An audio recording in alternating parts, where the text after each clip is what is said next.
দর্শক আমন্ত্রণ জানাচ্ছি আমাদের নিয়মিত আয়োজন কেমন আছে অর্থনীতির আজকের পর্বে। আমি তৌফিকুল ইসলাম খান। এই অনুষ্ঠানে কথা বলি অর্থনীতির গতি প্রকৃতি, এর সম্ভাবনা এবং চ্যালেঞ্জ নিয়ে।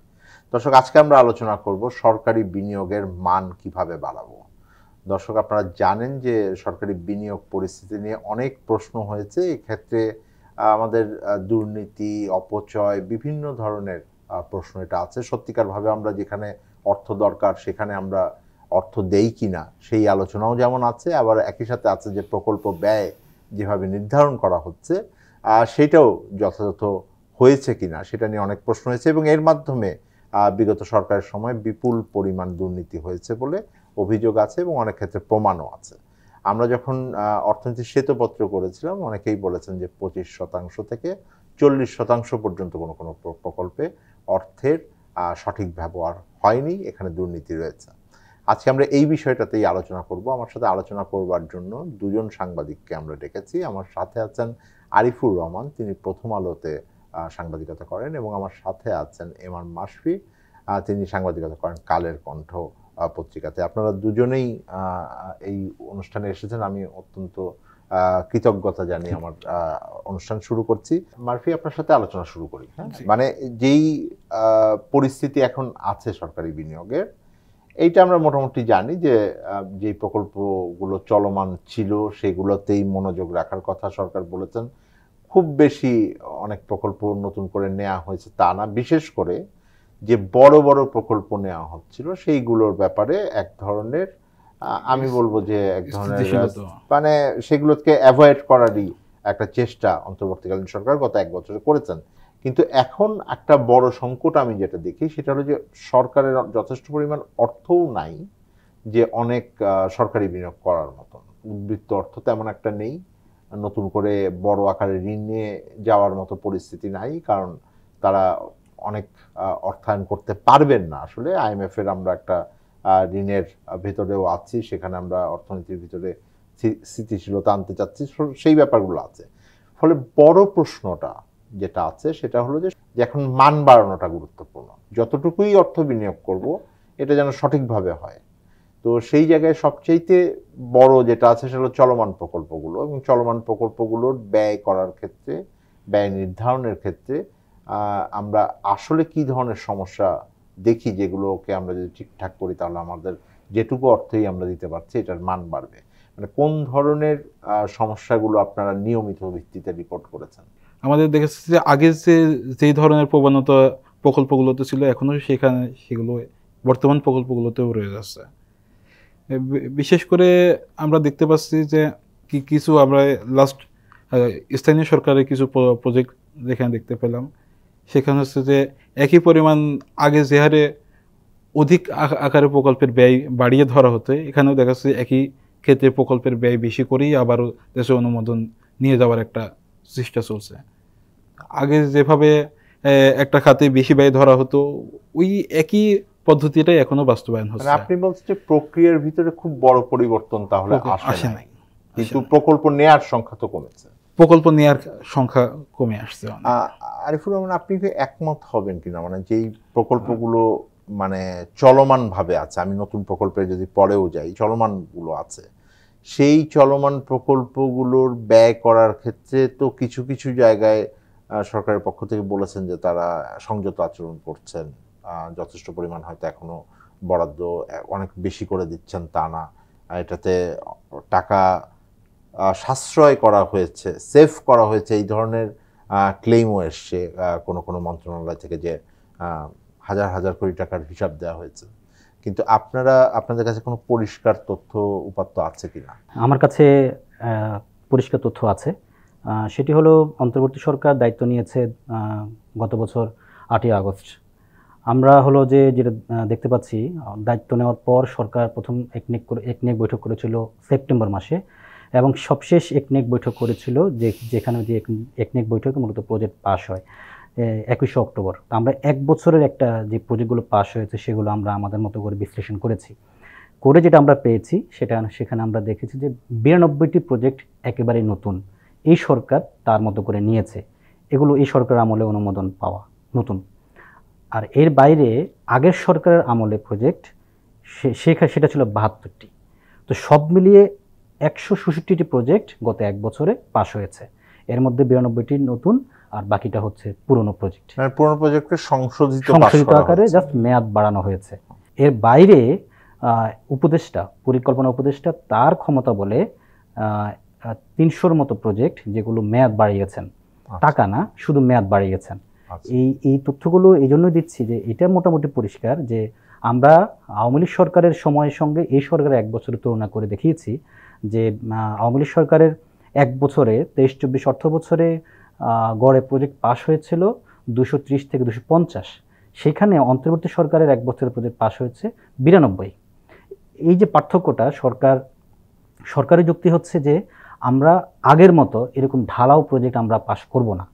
সাধারণত একটা প্রজেক্ট নেওয়ার ক্ষেত্রে প্রথমেই যে জিনিসটা বিবেচনা করা হয় এই প্রজেক্টটা আসলে ভায়াবল কিনা, একটা সমীক্ষা করা, স্টাডি করা, যেটা বিগত সময় আসলে ওরকম স্টাডি করা হতো না। যেটা এসে এখন এই সরকার এসে এই জায়গাগুলোতে হাত দিয়েছে যে কিছু প্রজেক্ট যেটা মেট্রো রেলের মতো প্রজেক্ট, এখনো একটা মেট্রো রেল প্রজেক্ট এটা এখনো পড়ে আছে, অ্যাপ্রুভ দেয় নাই। সরকার এই প্রজেক্টটা যাচাই বাছাই করছে যে আমরা আসলে এই প্রজেক্টটা অ্যাপ্রুভ করবো কিনা। এটি দিয়ে এত বড় প্রজেক্টের তো মানে ফিজিবিলিটি স্টাডি এমনি হয়, মানে শুধু ফিজিবিলিটি স্টাডি না, এটার ফিজিবিলিটি স্টাডি আছে, তার ভিতরে এনভায়রনমেন্টাল ইস্যু আছে, এটার কস্ট প্রজেকশনের ব্যাপার আছে, এবং সেটা ছাড়া এটার অর্থায়ন তো হওয়ার কথা না। ফলে একটা তো হয়েছে। আমি যেটাকে আমরা পেয়েছি সময়ে সময়ে, আপনারা এখন এটার মধ্যে পরিবর্তন দেখেন কিনা, যে অনেক ফিজিবিলিটি স্টাডি হয়েছে, কারণ ওটা একটা ক্রাইটেরিয়া, ওটা করতে হয়, কিন্তু ফিজিবিলিটি স্টাডিগুলো ত্রুটিপূর্ণ ছিল। হ্যাঁ, সেইটার ক্ষেত্রে কি কোনো পদক্ষেপ নেওয়া হয়েছে কিনা? এই আমরা ঢাকার চারপাশে যে ধরুন ফ্লাইওভার হচ্ছে দুটো, একটা হচ্ছে বনানী ফ্লাইওভার, একটা হচ্ছে আমাদের মগবাজার মৌচাক যে ফ্লাইওভার, এই দুটো কিন্তু স্টাডি হয়েছে, কিন্তু মাঝপথে গিয়ে এই প্রজেক্ট দুটো কিন্তু নকশা পরিবর্তন করতে হয়েছে। কারণ এই যে স্টাডি হয়েছে সেই স্টাডির আলোকে কিন্তু নকশাগুলো সেভাবে করা হয়নি, যার ফলে আপনি এফডিসির সামনে পর্যন্ত আপনি উড়াসরের একটা অংশ নিলেন, কিন্তু পরবর্তীতে অনেক পরে এসে আপনি বাকিটা রেলের ক্রস করে আপনি সোনারগাঁওটার সামনে নিয়ে আসলেন। এরকম ঢাকা শহরের আশপাশে হানিফ ফ্লাইওভারের কথা যদি বলেন আপনি, বনানী ফ্লাইওভারের কথা যদি বলেন আপনি, গুলশান যে এগুলো সবগুলোই স্টাডি কিন্তু হয়েছে, কিন্তু নকশা ত্রুটির কারণে কিন্তু এগুলো পরবর্তীতে চেঞ্জ করা হয়েছে, এবং এই চেঞ্জ করতে গিয়ে পরবর্তীতে প্রজেক্টের যে কস্টিংটা ধরা হয়েছিল সেই কস্টিংটা পরবর্তীতে বাড়িয়ে নেওয়া হয়েছে। মারফি, আপনার কাছেও জিজ্ঞেস করি একই রকম ভাবে, মানে গত অর্থ বছরেও আমরা যখন বাজেটটাকে, মানে আমি 24-25 অর্থ বছরের কথা বলছি, কারণ অন্তর্বর্তীকালীন সরকার দায়িত্ব নিচ্ছেন অগাস্ট মাসে, প্রায় অর্থ বছরের প্রায় পুরো সময়টাই পেয়েছেন, হয়তো তাকে বিভিন্ন ধরনের, আমি বলবো যে টালমাটাল পরিস্থিতি সামাল দিতে হয়েছে।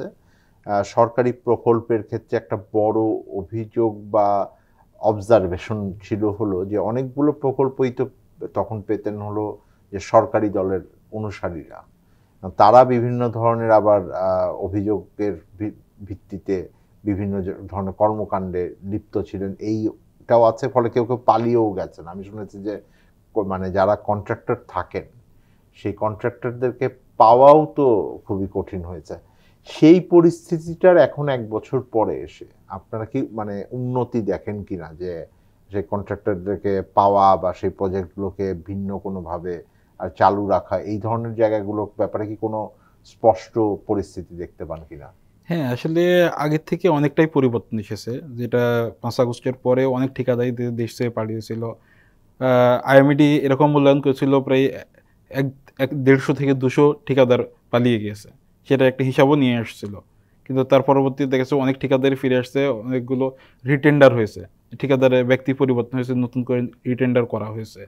এই অবস্থা আসলে হয়েছে। আর আদারওয়াইজ নতুন যে প্রকল্পগুলো চলতেছে, নতুন যেগুলো দেয়া হয়েছে আর কি বলছেন এই বছর, সেগুলো তো দেখা যাচ্ছে যে আগের ঠিকাদারে আবারও দেখা যাচ্ছে পুনর্বাসন হয়েছে। নতুন প্ল্যানিংয়ে যে নতুন একটা উদ্যোগ ছিল যে নতুন করে ঠিকাদার, যে আগের 15 বছরে যারা বিশেষ সুবিধা নিয়েছে সেই ঠিকাদারকে বাইরে এসে নতুন ঠিকাদার কিছু তৈরি করে, কিছু প্রতিষ্ঠানই যে বেশি কাজ পেয়েছে। আমরা দেখেছি যে একটা স্বাস্থ্য সেক্টরে দেখা যাচ্ছে 5টা প্রতিষ্ঠানই বেশি কাজ পাচ্ছে, বা অন্যান্য শিক্ষা ক্ষেত্রেও দেখা যাচ্ছে একই 5-7টা প্রতিষ্ঠান বেশি কাজ পাচ্ছে। কিন্তু আমরা এখানে দেখেছি যে নতুন করে নতুন প্রতিষ্ঠান ঢুকছে, সেই সুযোগটাও খুব বেশি হচ্ছে। এটা বড় কারণ কি আপনি মনে করেন যে মানে রাজনৈতিক সংশ্লিষ্টতার কথা বলা হতো, কিন্তু এটার কি একটা বড় কারণ যে টেকনিক্যাল যেই ক্রাইটেরিয়াগুলো সেট করা হয়, সেই টেকনিক্যাল ক্রাইটেরিয়াগুলো কি এমনভাবে সেট করা হচ্ছে যে এদের বাইরে যাওয়ার উপায় নাই? নতুন করে আপনারা জানেন যে বিপিপিএ, নতুন করে বাংলাদেশ পাবলিক প্রকিউরমেন্ট অথরিটি, তারা নতুন করে আইনটাকে সংশোধন করেছে এবং সেখানে আগে যে 10%-এর একটা ছিল সেটা মূলত করে দেওয়া হয়েছে। এই জন্য মূলত এখন নতুনদের আসার একটা সুযোগ তৈরি হয়েছে। 10%-এর হ্যাঁ, কি ক্রাইটেরিয়া ছিল, এটা যদি একটু স্পষ্ট করে বলেন আপনি। 10% মানে 10% মধ্যেই আসলে কেউ যদি টেন্ডার করে 10% আপ ডাউন থাকলে সেটা দেখা যাচ্ছে যে হয়ে যেত, টেন্ডার পেত।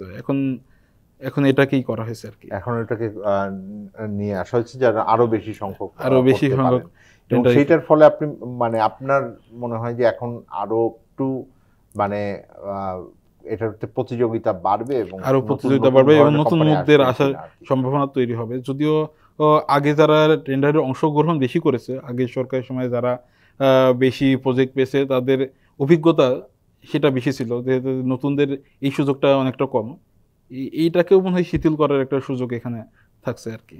আচ্ছা, আমি আলোচনা একটা ছোট বিরতি দেই, আলোচনা আবার ফিরবো।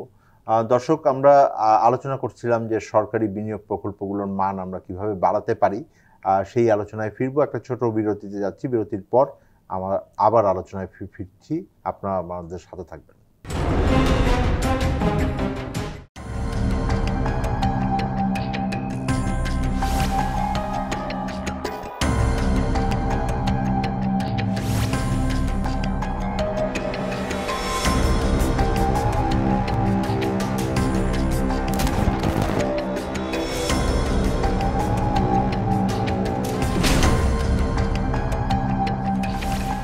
বিশেষ টকশো ফ্যাসিবাদের দিনলিপি দেখবেন প্রতি রবি থেকে বৃহস্পতিবার সন্ধে 6:30।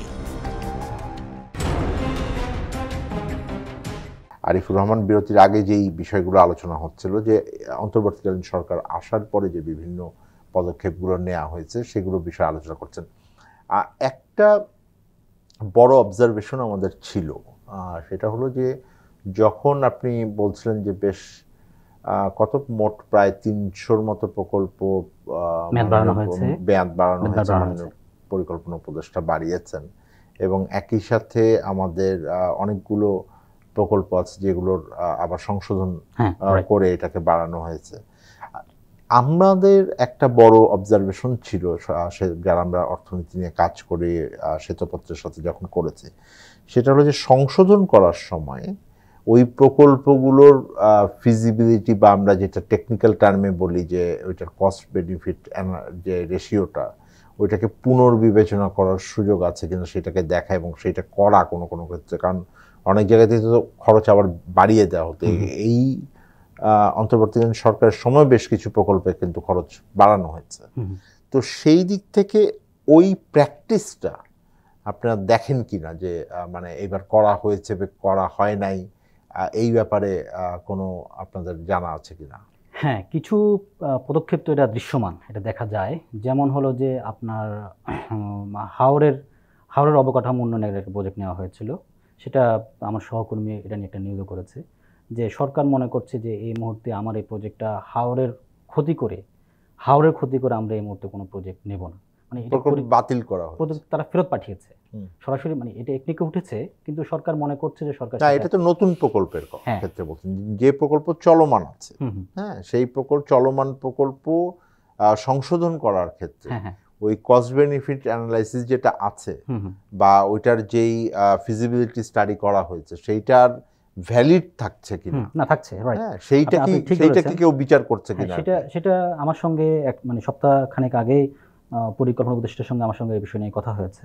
ওনার কাছে আমি এই বিষয়টা জানতে চেয়েছি এবং আমাদের কাছে যে তথ্যপত্র যেগুলো আছে গত 1 বছরে সরকার এই জায়গাগুলোতে ধরার চেষ্টা করছে যে প্রজেক্টের ব্যয় তখন ধরা হয়েছিল, আমরা অনেক প্রজেক্টে আমরা দেখেছি এবং আমাদের সেই তথ্যপত্র আছে যে সেই প্রজেক্টের অনুমান নির্ভর একটা প্রজেক্ট কস্টিং ধরা হয়। এখন সরকার এসে যেটা বলছে যে আমরা একটু আবার আমাদের মতো করে অ্যানালাইসিস করে দেখি। সরকার যখন একটু সময় নিয়ে অ্যানালাইসিস করে দেখছে যে না, এই প্রজেক্টের ব্যয়টা আসলে তখন বেশি ধরা হয়েছিল, তখন সেই প্রজেক্টের কস্টিংটাও কিন্তু আবার রিভাইজ করা হয়েছে, মানে কমানো হয়েছে।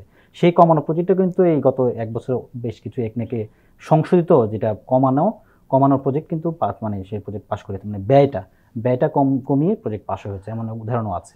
এবং মারফি আমি মানে একই রকমভাবে বলতে চাই, মানে যেটা আরিফুর রহমান বলছিলেন তার বড় অংশটাই আমি দেখেছি যে যতখানি ব্যয় কমানো হয়েছে বেশিরভাগটাই কি এরকম যে কম্পোনেন্ট যেগুলো হয়তো প্রয়োজন হতো না, হয়তো ওটার সাথে জুড়ে দেওয়া হতো, এই ধরনের কম্পোনেন্ট মানে গুলোকে বাদ দেওয়া হয়েছে। মানে যেমন ধরেন আমরা জানি যে একটা টানেল যখন করা হয়েছে তখন এটার সাথেও মানে চিটাগাঙে সেই আমাদের পানির নিচে যে টানেলটা কর্ণফুলীর টানেল, সেই টানেলের ওই পারে গিয়ে একটা বিরাট রিসোর্টের মতন করা হয়েছে, এই ধরনের কম্পোনেন্ট জুড়ে দেওয়া হতো। সেই কম্পোনেন্টগুলোকে বাদ দেওয়ার ঘটনা আমি দেখেছি। আর একটা হলো যে যেই কস্টিংটা আছে, আমরা দেখেছি যে আগে বড় একটা সমালোচনা ছিল যে বালিশ তুলতে 1000 টাকা একটা বালিশ তুলতে, ওই রকম জায়গা মানে দুটো খরচের ভিতরে দু ধরনের আছে আর কি। অবশ্যই যেগুলোর প্রয়োজন নাই, এখন প্রায়োরিটি না, সেগুলোকে বাদ দেওয়া। কিন্তু কিছু আছে যে খরচটাই ধরা হচ্ছে যে 5 টাকার জিনিস আমি 10 টাকা ধরে কিনছি। হেলথের কথা আপনি বলছিলেন যে স্বাস্থ্য খাতে 4-5টি প্রতিষ্ঠান পায়।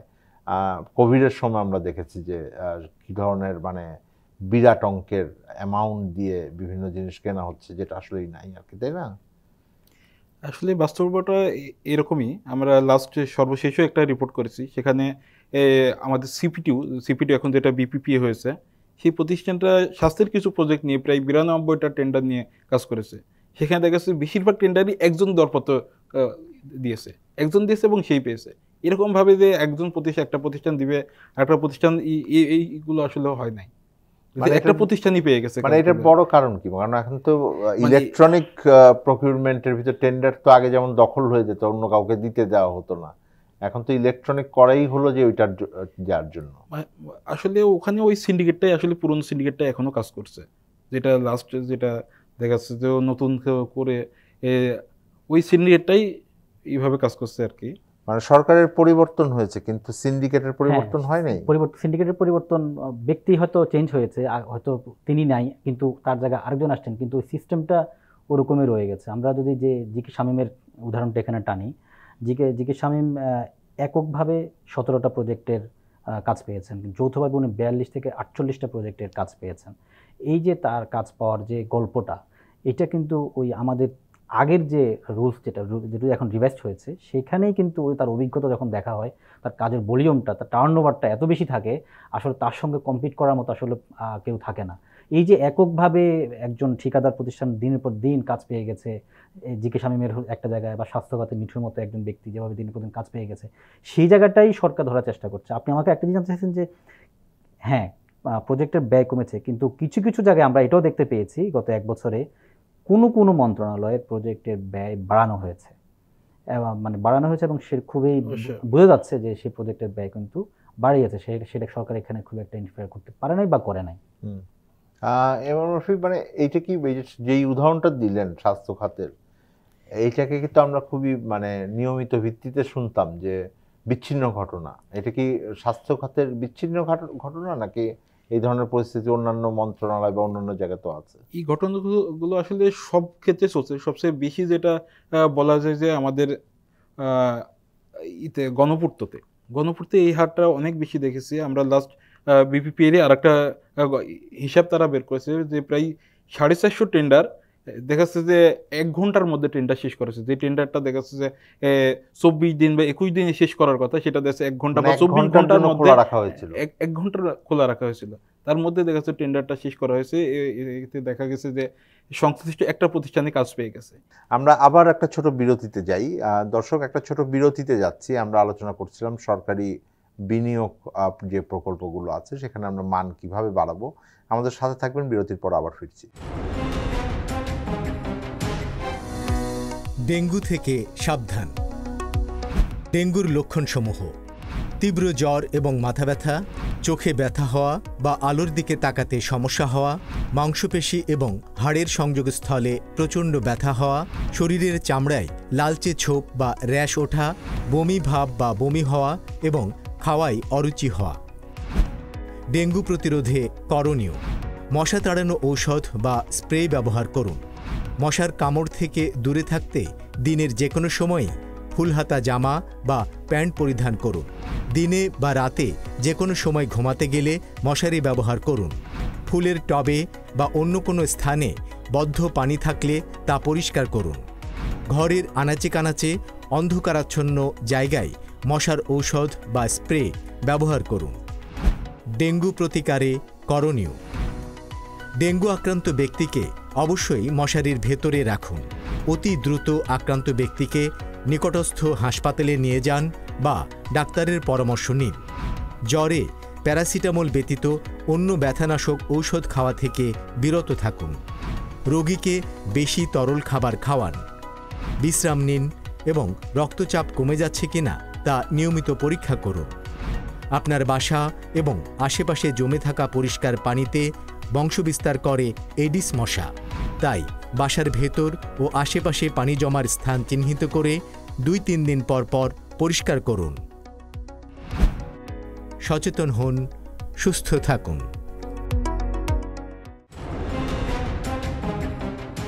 2 দশকের অভিজ্ঞতা এবং তারপরে এই গত 1 বছরের যে অভিজ্ঞতা দেখলেন, আপনি মানে কোনো পরামর্শ দিবেন কিনা যে সামনের দিনে যদি, এখন তো বিভিন্ন রকম সংস্কারের আলোচনা চলছে, সকল সংস্কারের আলোচনার ভিতরে আমি ঠিক সরকারি ব্যয়ের ক্ষেত্রে, সরকারি প্রকল্পের ক্ষেত্রে কেমন ধরনের সংস্কার হওয়া উচিত যাতে জনগণের করের টাকা ভালোভাবে ব্যবহার করা যায়, সেইটা অতখানি দেখি না। কিন্তু আপনাদের যদি পরামর্শ থাকে কোনো, যেহেতু আপনারা অনেকদিন ধরে এটা দেখছেন, সেটা একটু যদি বলেন। আমি যদি একটু বলি যে একটু আমরা যদি পিছনের দিকে তাকাই, গত 15 বছরে দেখা যাচ্ছে যে আমাদের এই উন্নয়ন ক্ষেত্রে প্রায় 17 লাখ কোটি টাকা বিনিয়োগ হয়েছে, খরচ করা হয়েছে 17 লাখ কোটি টাকা। তার মধ্যে দেখা যাচ্ছে বড় একটা অংশ ছিল সড়ক রাস্তাঘাটের উন্নয়ন ক্ষেত্রে। আমরা স্বাস্থ্য খাতেও দেখেছি প্রায় 86,000 কোটি টাকা এখানে বিনিয়োগ করা হয়েছে।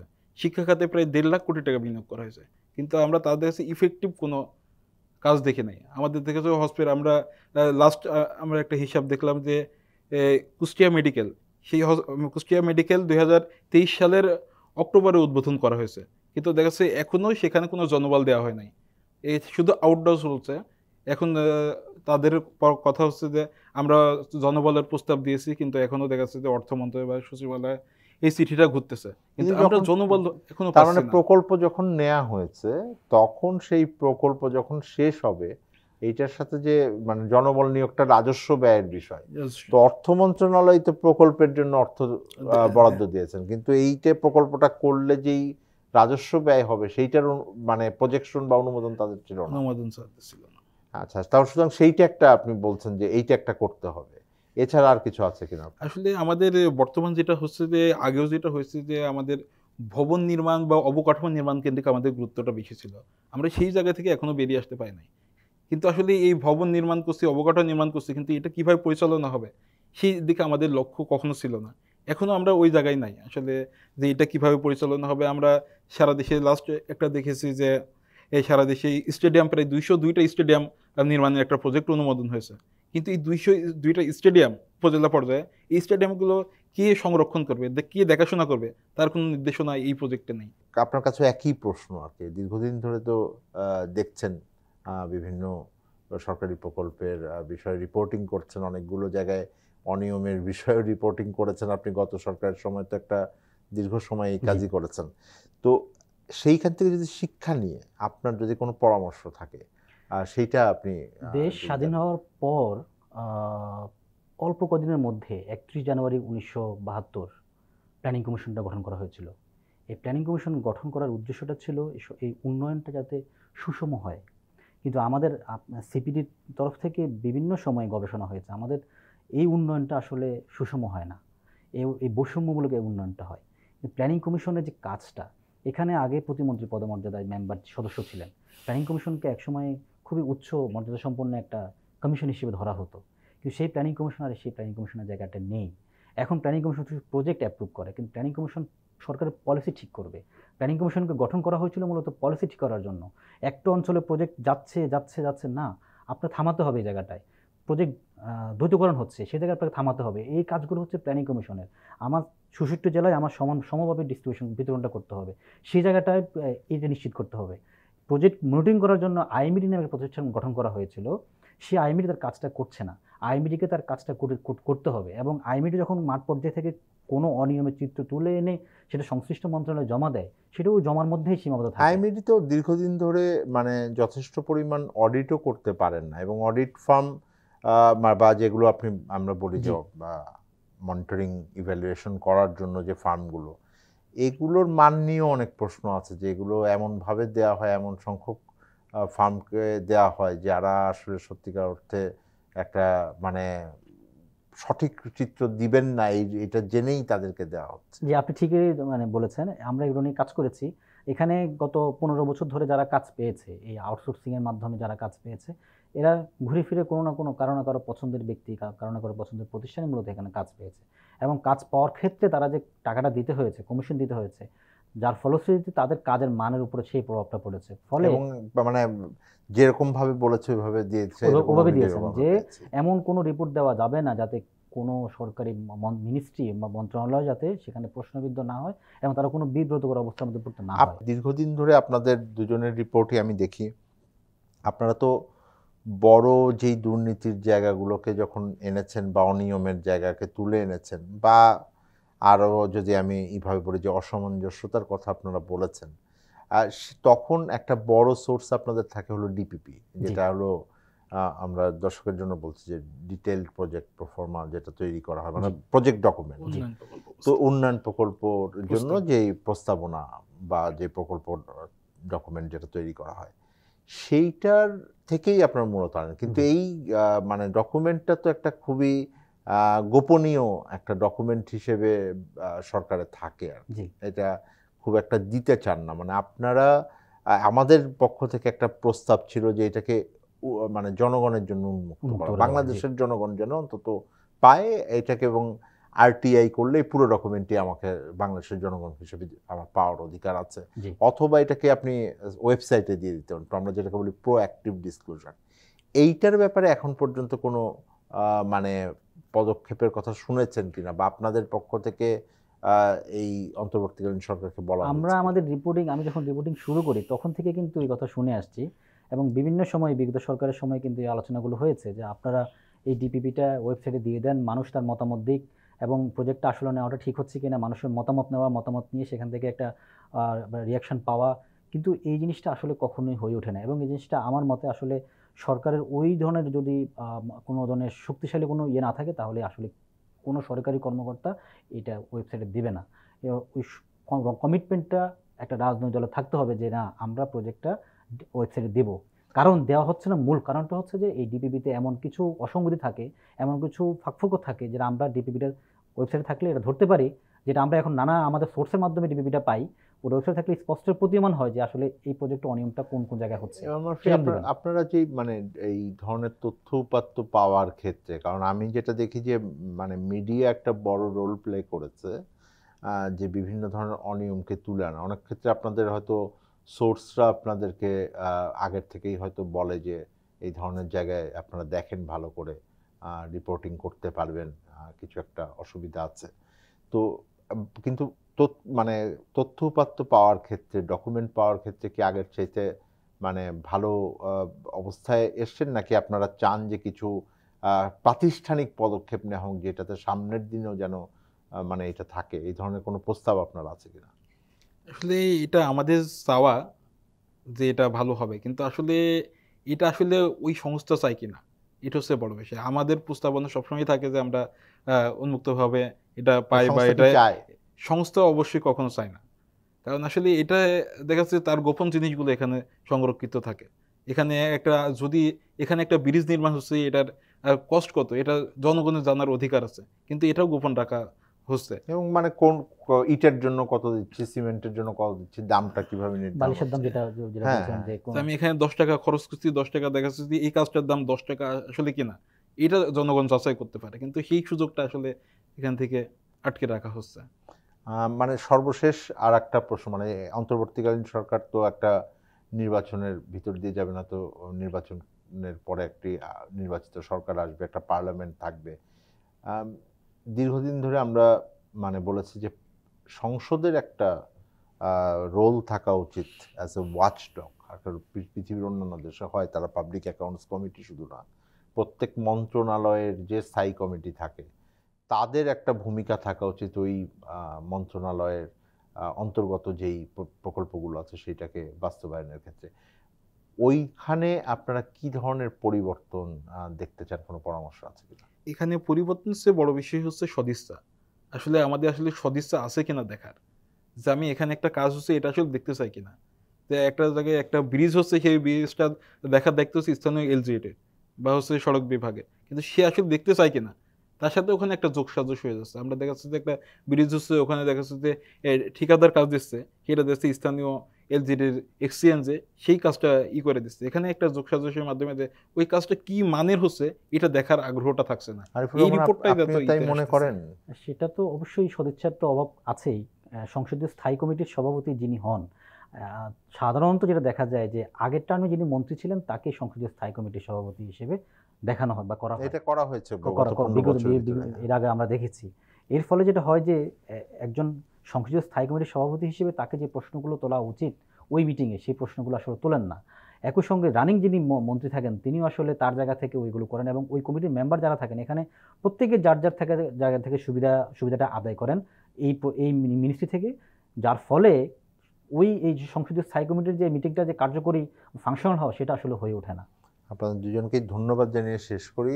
দর্শক, আমরা সরকারি বিনিয়োগ প্রকল্পের মান কিভাবে বাড়ানো যায় সেই আলোচনা করছিলাম। এটার একটা বড় কারণ হলো যে এই প্রকল্পগুলো বাস্তবায়ন হয় মূলত তা জনগণের করের টাকায় হয়, অথবা ঋণ নিয়ে করা হয়, যেটা জনগণের করের টাকা থেকে আমাদের শোধ করতে হয়।